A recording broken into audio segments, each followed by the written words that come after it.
neuron, and the releasing of this dopamine from the dopaminergic neuron is controlled by the GABAergic neurons. GABAergic neuron, we already discussed about that. These two types of neurons are there inside of the thalamus, that is what GABAergic neuron and glutamergic neuron. Glutamergic neurons are excitatory neuron and GABAergic neurons are inhibitory neuron. So if the more dopamine is released means, so this GABA is causing the inhibition of this dopaminergic neuron, because of that dopamine secretion is decreased.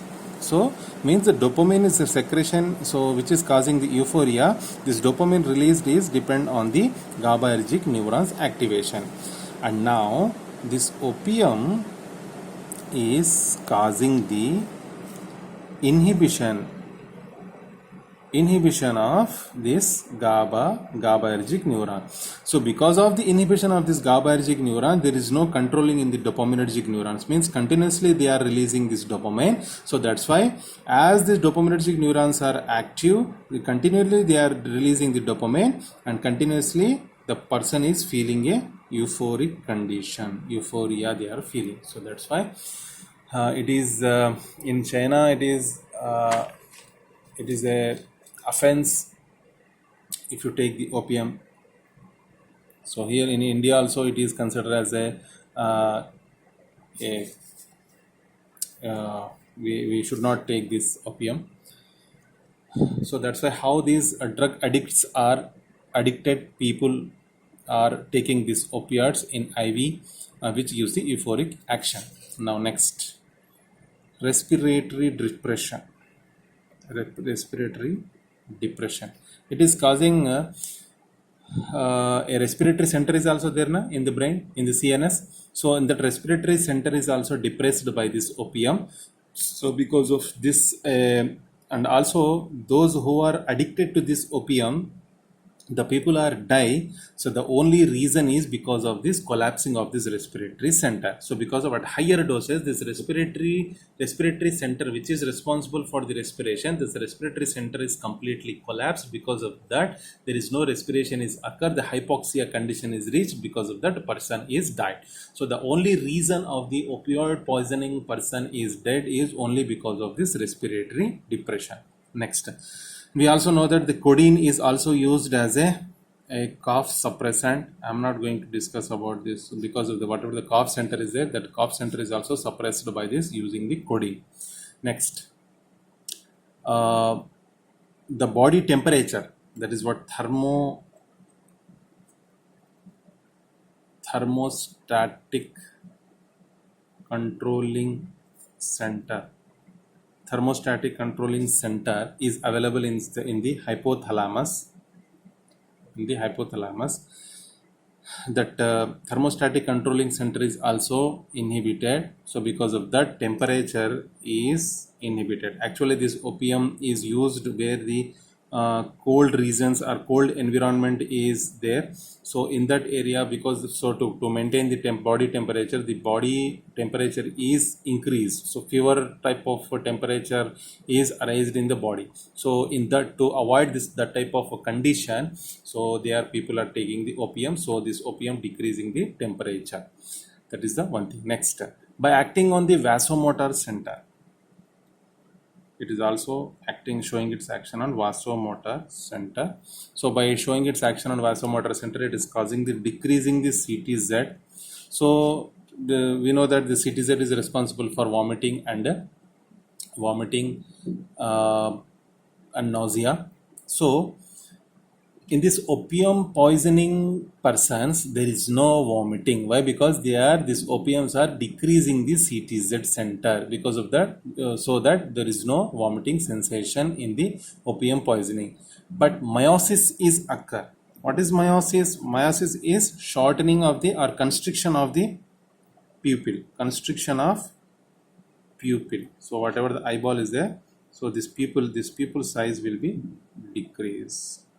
That is what the constriction of the pupil is occur. That is what because of the meiosis, and producing bradycardia. Next, neuroendocrine action. This is very important. Neuroendocrine action. So just before we discuss, that is in the thermostatic controlling, so they are decreasing the hypothalamus, and we know that whatever this endocrine hormone secretion, that is what pituitary gland, this pituitary gland is under control of this hypothalamus. So because of the inhibition of this hypothalamus, pituitary glands are not secreting these hormones. That is because of that, these opium poisoning, in the opium poisoning persons, the follicle stimulating hormone, luteinizing hormone, ACTH levels are lowered, decreased.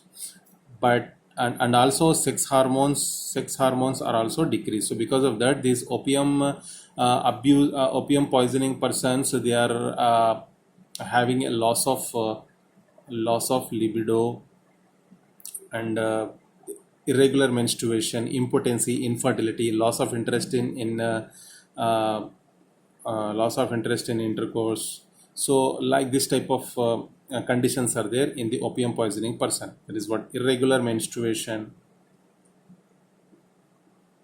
impotency, infertility.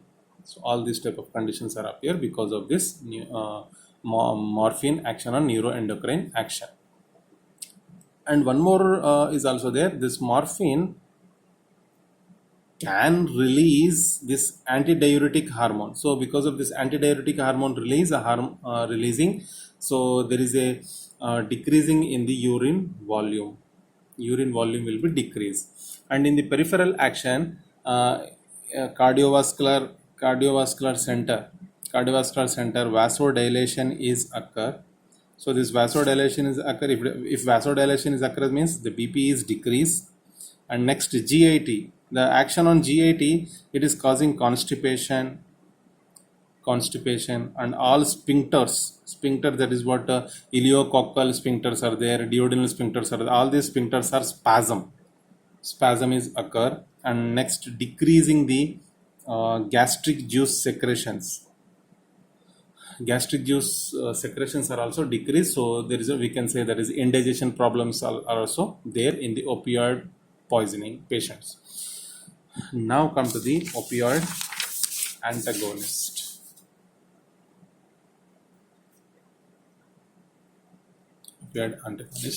So here three types of antagonists are there. That is what naloxone, and naltrexone, and nalmefene. Nalmefene. Naloxone is mostly used for the poisoning of opium poisoning patients. This naloxone is mostly used. Why? Because it is particularly blocking the mu types of receptors. In mu type of receptor, it is particularly targeting. And we know that this most of the opioids are showing its action by targeting this mu receptor, and in that naloxone is showing its action by targeting the mu types of receptors. So whatever these mu types of receptors are blocked by this naloxone, so that's why this naloxone is used as a opioid antagonist. Whatever the symptoms and the pharmacological actions of the opium we have discussed earlier, all the symptoms are suppressed, all the symptoms are inhibited from the pain. So first action of this naloxone, it stops the analgesic action, so analgesic is gone. Next, respiration is become normal, as in case of morphine is causing the decreasing the respiration. So here the respiration is become normal. Not only it is become normalized, but also stimulated. The respiration is stimulated. So all these type of symptoms, whatever the symptoms we have discussed in the morphine poisoning, all these symptoms are suppressed by this naloxone. In the same, this naltrexone and nalmefene also there. These three are there. So here this is the discussion about the opiums and opioid analgesic and opioid antagonist. Hope you have understood. If you have any doubts, you can put in the comment, or you can directly call me, or you can WhatsApp me also. Thank you.